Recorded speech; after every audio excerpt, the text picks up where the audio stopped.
Hello, good afternoon everyone. Happy Sunday to you all. I hope you're well. We have got Facebook coming on live here. Hello to all my Style and Success Club. I think that is live now, fantastic. And hello to everyone on Instagram. This is the first installment of our monthly Q&A. So all your style questions, all your confidence questions, anything relating to editing your wardrobe, clearing out your wardrobe, we are going to help you here, or I'm going to help you here. But I'm saying we because I've got a team behind the camera today, and I have Amy. She's going to be asking me all your questions. So if you've got anything that is burning, any style or outfit challenge or anything to do with changing of the seasons, anything like that coming up, pop it into the questions. So Amy is going to let me know if a question comes up, and then we've got Henry here, and he's keeping an eye on Facebook. So any questions that come up there, we will be answering. So the first question, hi to everyone, welcome. We are just doing a monthly Q&A. So here we go. Amy, are you good with I am first ready. question? Yes. So, hi everybody from behind the camera. So Sean has asked, first of all, what are the best winter boots to wear when you're petite? Okay, so what I would say, I know that this season, obviously a chunky boot is really on trend, so you do need to be a little bit careful. The things to look out for is making sure that your beautiful petiteness doesn't get lost. So the fit up through the legs is nice and fitted and tight, and you don't get too much of a bag on the ankle. So you might find actually some of the kind of Chelsea style boots that are around at the moment are really good. Maybe looking for ones that are kind of like a 3/4 height as opposed to the full height, so that because I think sometimes when you have a full height one, if you are petite, it can start creeping over the knee and then it looks like you're in outsized shoes. So actually looking for the ones that are 3/4 can be really good. And I saw a really, really cute pair in H&M.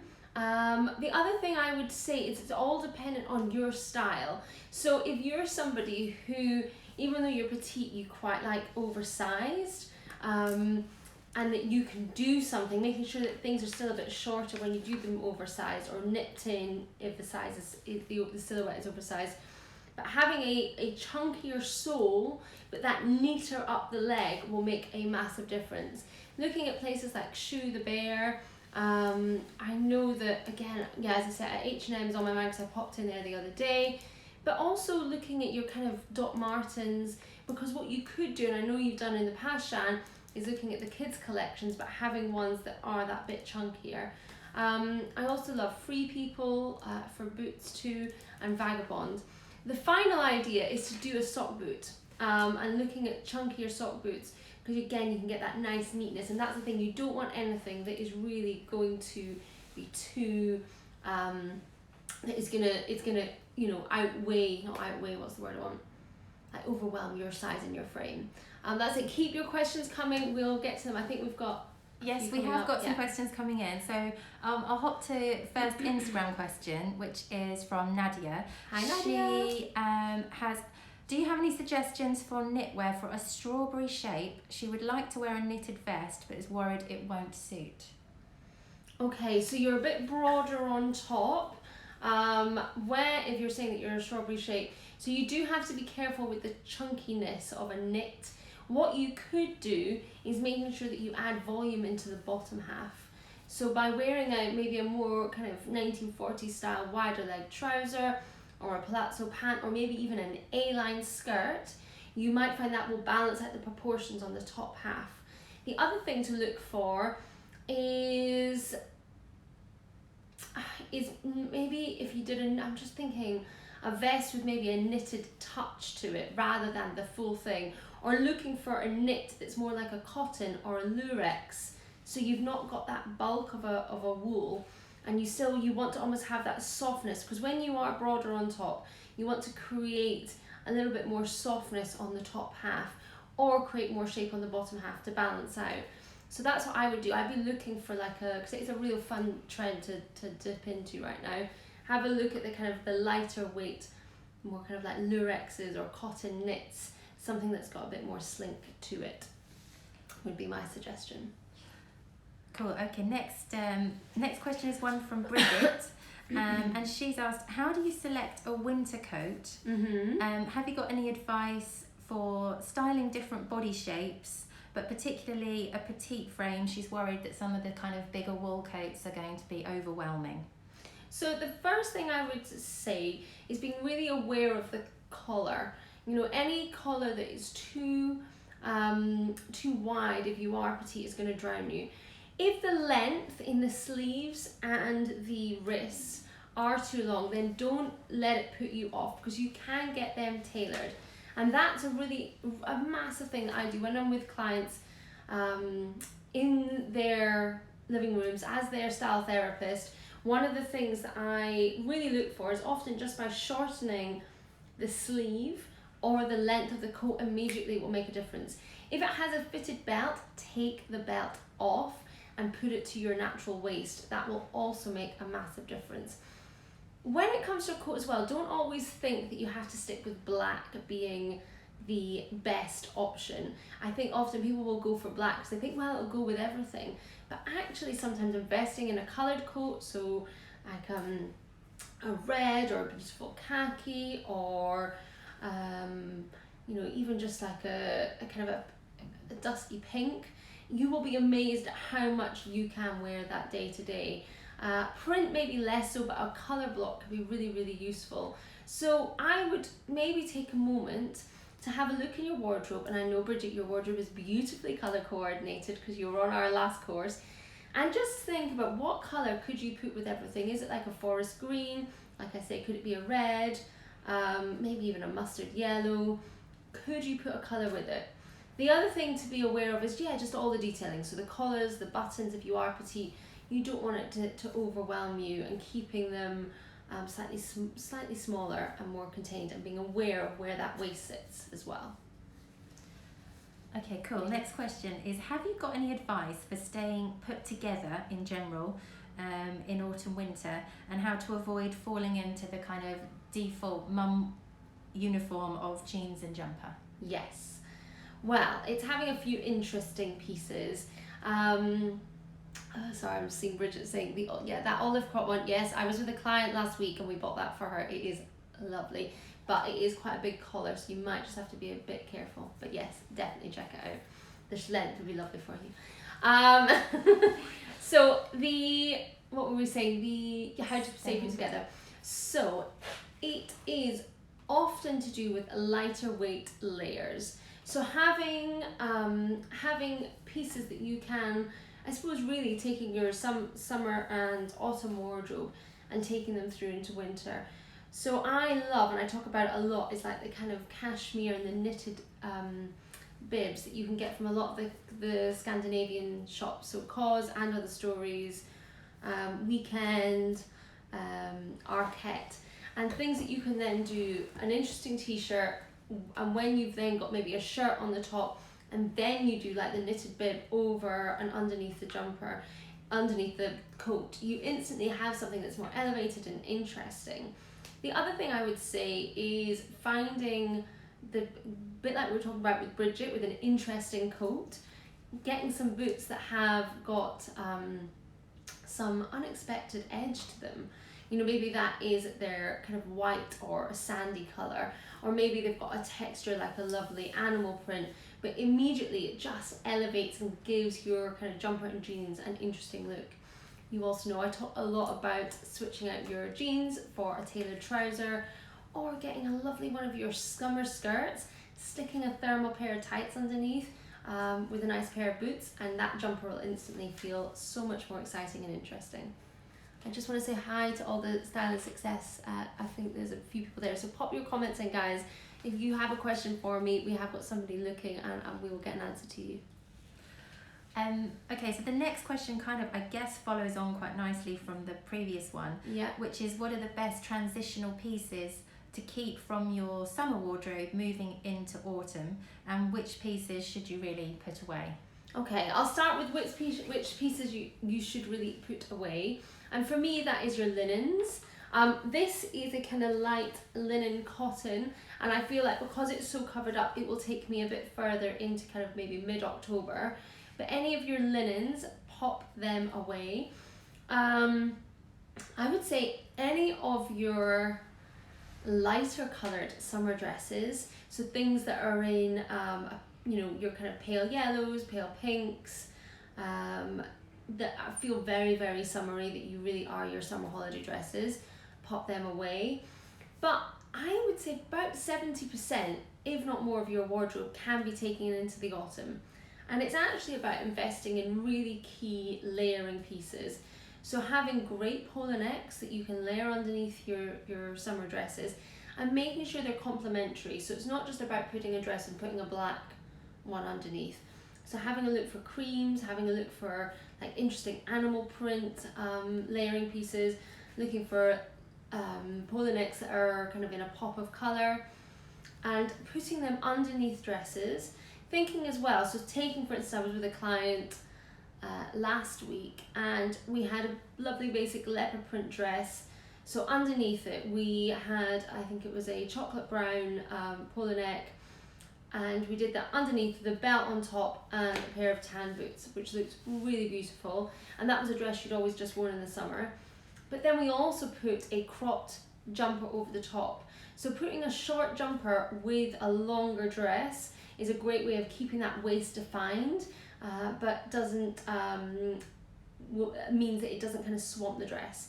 If you have a longer jumper and you have the waist to kind of take it, then putting a little belt over the top. So if you are more kind of athletic, or if you're very curvy and you've got a defined waist, putting a belt over the top of the jumper is another great option, and that will just make that summer dress become so wearable for every day. I love how these questions are all just leading good. into each other. Good. The next question is how to layer without adding too much bulk.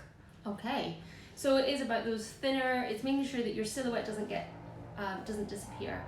So whether that is putting that crop jumper with it, or whether that is putting the longer jumper with a belt over the top, this is where things like little gilets, lighter weight, longer waistcoats can be great, because it's just all about putting those lighter weight layers over the top and making sure that you don't get lost. Just to say, if you're on Instagram or Facebook, do pop your questions in. We are answering any of your style and confidence challenges for this month. This is going to be our monthly Q&A, like your own personal style therapy session. So pop your questions in there. If anything is finding challenging, I've got my team here, they'll let me know if a question comes up. Okay, so for now we've got one final question, unless anyone adds anything fresh into the comments, which is how to wear a kimono so it doesn't end up looking like a robe. Great, sorry, I think I just coughed over you. How do you wear a kimono without it looking like a robe? So the key with this is, if it has a belt already on it, does the belt add to it? So I would suggest, if it has a belt and it looks a bit too robe-like, taking that off and adding something that has a bit more structure to it. So whether that is something that is like a metallic belt, an animal print, popping the tan over the top. But a kimono is a really useful thing, talking about the lighter layers and making, polo neck and jeans look interesting in the winter, that we were just talking about. Popping a kimono over the top of like a little polo neck and jeans can be a great way of utilising a summer item into the winter. But you just have to make sure that it's also coordinated really well. So really consider the colours that are in it and how you can pull out the colours to kind of highlight them and make the outfit look coordinated. It's not kind of new news to style, but when I was interviewing Stephen Jones last year, the very famous milliner, he said to me, I asked him for his top fashion tip, and he was just like, if in doubt, coordinate. And I thought, yes, that is wonderful. Yes, so with something like that, really look at the colours that are in the kimono.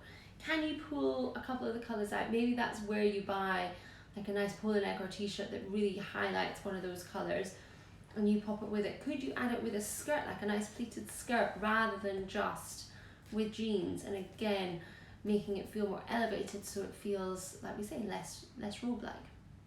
So that is what I would be doing. So yeah, pop. Anyone else got any other questions they'd like to add? We're going to be doing this monthly session and really want to help you with your autumn winter wardrobe. It's a really interesting time right now because we have this next few days is going to be really warm in the south. So if you've kind of started getting your head in the autumn game and then you've got to wear your summer clothes, it kind of feels like you're going a bit back and forth. So, we have a few. We have another question. I think we've got another one on Facebook too. Okay, so this from Bridget again. She's saying, what are your tips for wearing loafers? She bought some recently, but doesn't quite look right, or perhaps it's out of her comfort zone. It kind of depends on the loafer. I would say maybe you need to show a bit more ankle. Maybe you need to feminize it a little bit if it's feeling all a bit messy. Or maybe you need to, and again, could you like turn up your trouser? Perhaps, is it, again, because you're quite petite, is it overwhelming your foot? Are you finding it's just too chunky?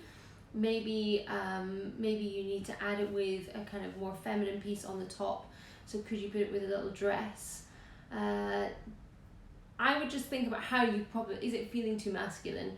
And if so, how could you make it more feminine with dresses, with a little skirt, etc.? Maybe you get a bit more leg on. Sure. Okay, another question coming from Facebook this time. Yeah.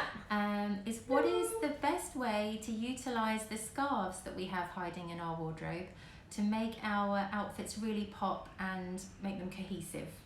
Yeah, so often accessories become the afterthought. So we get dressed and then the accessories go on. And one of the things I do when I'm coaching my clients is really looking at how you can utilize your wardrobe in lots of different ways. And I think that's the big shift. The difference between a stylist and a coach is you're working with a coach for a slightly longer sense of longer words have just gone for a longer period of time. So having that kind of making sure that you are thinking about different ways to outfit, and accessories is an amazing way to kind of shift your approach to your wardrobe. So grab that scarf that's not getting worn and design the outfit around the scarf. So rather than the scarf being the afterthought, the scarf is the center, and immediately you'll have so much more intention and purpose with the item that you're wearing. And that's often the problem, is that the outfit's already been put together and then the scarf goes on top. So for instance, if you have a very pretty rose scarf that is just, every time you put it on top of your outfit, it all starts feeling a bit mumsy and a bit frumpy, then what you immediately need to do with that rose scarf is, how can I add more edge? How can I add more kind of naughtiness, a bit more rebellion with that rose scarf? Unless you have a very, you love all that kind of pretty, soft, feminine vibes, but just Shan, because again, we work together, I would really suggest that you have a look at, can you put it with a little leather skirt, or maybe it goes with a blazer and jeans and your Converse. Do you have a bit more of a kind of a rock and roll vibe that you could put with that rose scarf, just to kind of give it that vibe? Yeah. Okay, I've one final question. Are there any key jean shapes that are sort of new for autumn 2020 that we should know about? Yeah. I mean, the 90s are they're strong. The early 2000s. I mean, we're going to be seeing the low-rise jean come back, guys. Please, just don't do it. I mean, actually, maybe you could. But anyway, we're seeing that. But I'd say embracing the variety that's out there at the moment. There's some really nice kind of wider leg jeans coming back in. So that reason I love them is you can get a very nice, strong kind of silhouette in the waist. So you can really create something that's got a bit more interest to it, and allow you to kind of have a good loafer or a good chunky boot underneath it. So I would say start embracing kind of a wider leg, and give that a try and make it feel elevated with a nice little cropped blazer or jacket. But yeah, there's a variety out there. So just try something new would be my big bit of advice. Brilliant. Okay, I think unless anyone else has any more burning questions that's just joined the live. Yeah, hi everyone. We're going to be doing a monthly Q&A, and this is what we've been doing today. It's not tonight yet. Nadia's just said, does that include bootleg jeans too? There's definitely a lot more bootleg around. You probably feel like you've just got rid of your last, your vintage pairs, but there is definitely that shape coming back in. I love a little flare anyway. I mean, great, a kind of soft flare is fantastic if you're either very athletic or very curvy. So, embracing that curve, definitely. The thing that really matters right now is looking at your figure, not getting too caught up in just the trends. What would suit your figure best? So is it that you need to really start wearing some higher waisted jeans and trousers? Are you feeling like your tummy is coming up over the top of your jeans and it isn't comfortable? So actually having something that feels a lot more fitted around the waist and getting a higher waist. Maybe it's that your jeans just feel boring and that you've been in this kind of jegging, kind of skinny trap for way too long. And actually bringing in a little flare, because they're so lengthening on the leg. Like a little boot cut is amazing for lengthening the leg. Just hopefully won't go back to the days of, remember, like the hems that were all like completely frayed away, and maybe a little bit more chic than that. But yeah, definitely embrace that boot cut. If you like a real proper flare, my favorite is always the MIH Marrakesh, but that is it is very lengthening, and MIH in general is a really nice elevated brand to look at. But yeah, give them a try, definitely. Any other questions from anyone? But yeah, we're going to be doing this monthly, so we'll give you a bit more warning next time. We're just getting this up and running, but we want to make sure that we are supporting you with your style and making sure that you feel as confident as you can going into the autumn. And there's always so many questions flying in my DMs, and I thought, well, what a great way we can just save them all and bring them to you every month. So before we go, if anyone else wants to ask anything about autumn winter and how to dress, but yeah, just want to say really appreciate this audience on here. I have a fantastic group of people follow me, and you always make me feel so welcome on here, and I really value that, and really value the people that are there. But hope you're all well, and I think we'll call it a day for now. I think that's it for now. Okay, yes. Fantastic. Take care everyone, and we'll see you really soon. Bye.